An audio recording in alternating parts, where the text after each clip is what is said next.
કાયમ માટે રહેશે. ત્યારે આવા અવસરની અંદર અમારી પ્રેરણા મૂર્તિ બની અમને પ્રેરણાબળ પૂરું પાડવા આ સમાજના અનમોલ રત્નો જ્યારે ઉપસ્થિત હોય ત્યારે અમને ગૌરવ થાય.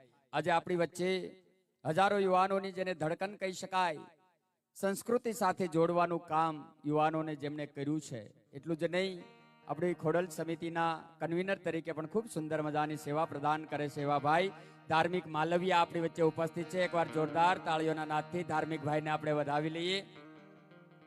તેમજ આપણી વચ્ચે સામાજિક અગ્રણી યુવા ગૌરવ આપણું ને હંમેશા અમને જેમનો સપોર્ટ મળ્યો છે એવા આદરણીય ડોક્ટર મુકેશભાઈ પડસાળા સાહેબની પણ ઉપસ્થિતિ છે. એકવાર જોરદાર તાળીઓના નાદથી એમને પણ વધાવી લઈએ.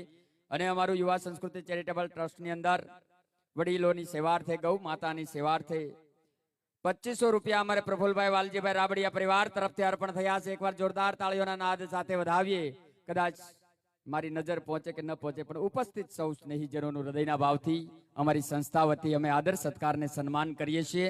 આપ સૌને આવકારીએ છીએ. ત્યારે આપણી વચ્ચે માનનીય મહોદય એવું આપણું સામાજિક રત્ન પંકજભાઈ સિદ્ધપરાની ઉપસ્થિતિ છે. એકવાર જોરદાર તાળીઓના નાદથી વધાવીએ. પધારો પંકજભાઈ, આપનું પણ અમારી સંસ્થા સ્વાગત કરે છે. આમ તો આપણી ભારતની સંસ્કૃતિ આદર સત્કાર ને સન્માનની સંસ્કૃતિ છે બાપ.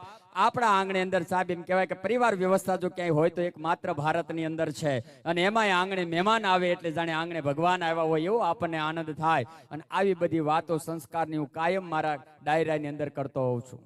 પણ એક દિવસ એક ડાયરાની અંદર અંકિતભાઈ આ વાત કરીને હું નીચે ઉતર્યો. મેં કીધું આપણે તો એ સંસ્કૃતિના વારસદાર છીએ કે જે આંગણાની અંદર મહેમાન આવે તો આપણને ગમે. અને આવી બધી વાતો કરીને હું ડાયરામાંથી હેઠે ઉતર્યો ને તે એક બેન ઊભા થતી મને મળ્યા.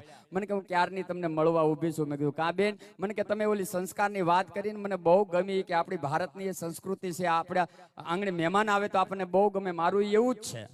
તે મેં કીધું કેવું બેન તમારું એવું? મેં કીધું હા, મને ગૌરવ છે તમારી જેવી આર્ય નારીઓ ઉપર કે જેના થકી તો આંગણે મહેમાનોના આવકાર થતા હોય. મને કે મારું એવું જ છે. મેં કીધું કેવું? ત્યારે મને એ બેને એમ કીધું કે મને મારા આંગણે મહેમાન આવે એ બહુ ગમે, મહેમાન જાય બહુ ગમે. મેં કીધું બેન આ મહેમાન આવે તો એ ગમે ને જાય તો એ ગમે, તમને ગમે હું નહીં? મને કે મહેમાન રોકાય. હા, પણ આ સંસ્કૃતિ આપણી નથી બાપ. પણ આવો સમયની મર્યાદા છે. આપણે વચ્ચે આનંદ કરતા કરતા મારે વિનંતી કરવી છે. સરસ મજાના ભાદેગળ ભજનિયા લોકગીત લઈ આપણી સમક્ષ રજૂ થાય છે બેન વેનિશા પટેલ. એકવાર જોરદાર તાળીઓના નાદથી વધાવીએ. આવો મારો બાપલ્યો, આપને મોજ આવે. ભાદેગળ ભજનિયા લઈ આપણી સમક્ષ રજૂ થાય છે વેનિશા પટેલ.